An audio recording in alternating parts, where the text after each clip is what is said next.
Hey guys, welcome back, long time no see. If you're new to this channel, then thanks for joining. I really appreciate you taking the time to come over and see me. So I can't believe that it's been 6 days since I last uploaded. It feels like so much longer.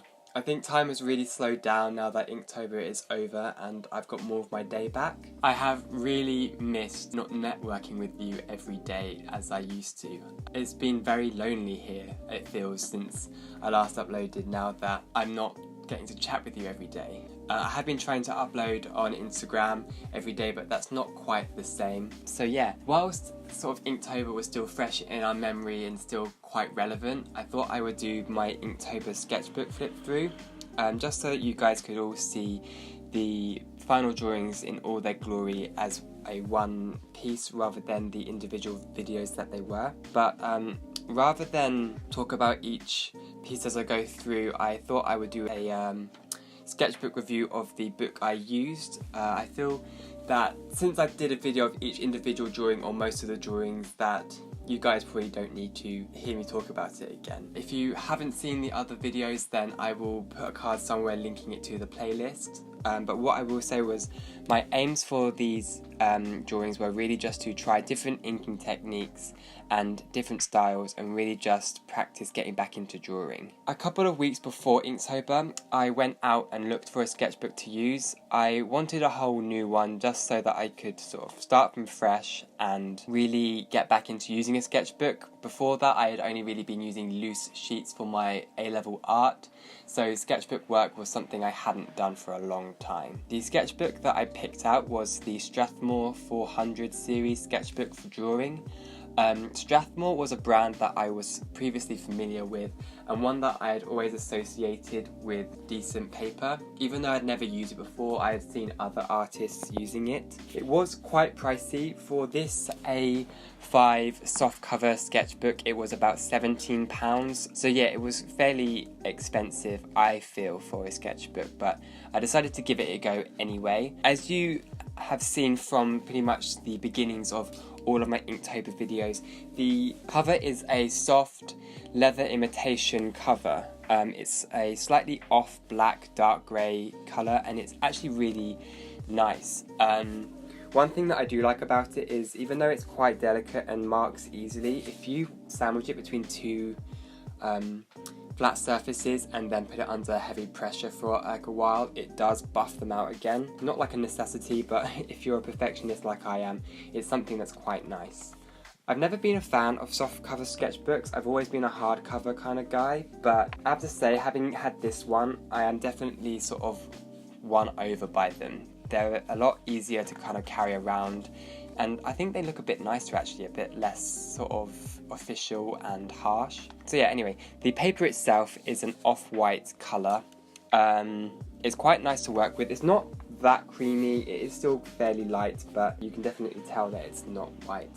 The surface is really nice and smooth, so drawing with pencil and fine liner was really lovely. They just glide across it. What I will say is the paper is quite soft, so if you're using a hard pencil, you do need to be careful. When you're making mistakes, you don't want to have to keep on rubbing it out because hard pencils will leave marks.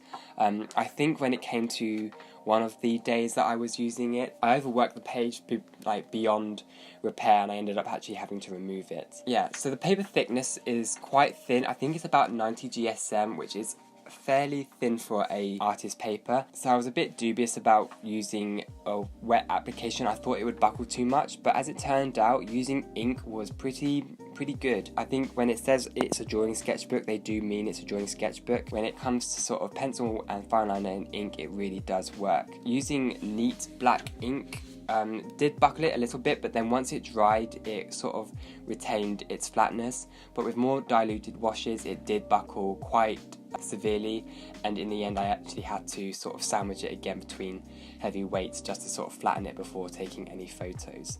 But you know, that's kind of what you would expect for any paper really. When it actually came to using gouache and watercolour, I found that the paper was a bit too absorbent. So whereas with ink you could actually achieve really lovely flat washes, with the gouache and watercolour it was a lot harder. Gouache tended to dry streaky and watercolour blotchy, and I actually found that watercolour bled through to the other side. So you can imagine what would happen if you use like an artist marker.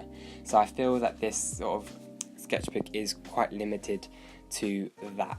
The other thing, and the really major thing that I don't like about this book, is even though these signatures are hand or stitch bound, they're all attached to the spine with glue, which makes opening the book really quite hard. The pages just don't want to lie flat, so when you came to a new drawing, you always had to really break the spine, and even then it wanted to spring back, which made it very difficult for filming and taking photos. That problem is sort of really the main reason I don't think I will buy this book again. It was nice to use, and it does look nice now that it's finished, but just as a practical thing, it just didn't work out for me.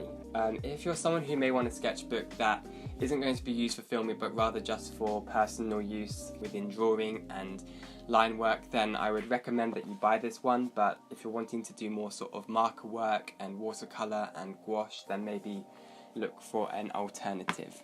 So yeah, that's all I have to say about this. I hope you enjoyed the flip through and the book review and found it useful. If you did, then please give it a thumbs up and subscribe for more. Also, if you want to see these sort of reviews a bit more on my channel, then do leave a comment below telling me what you want me to sort of review. I think the next sketchbook that I get, I will probably review as well. I don't know, I just have to see what happens. But yeah, so I hope you enjoyed the rest of your week, and I will see you again in my next video. Bye!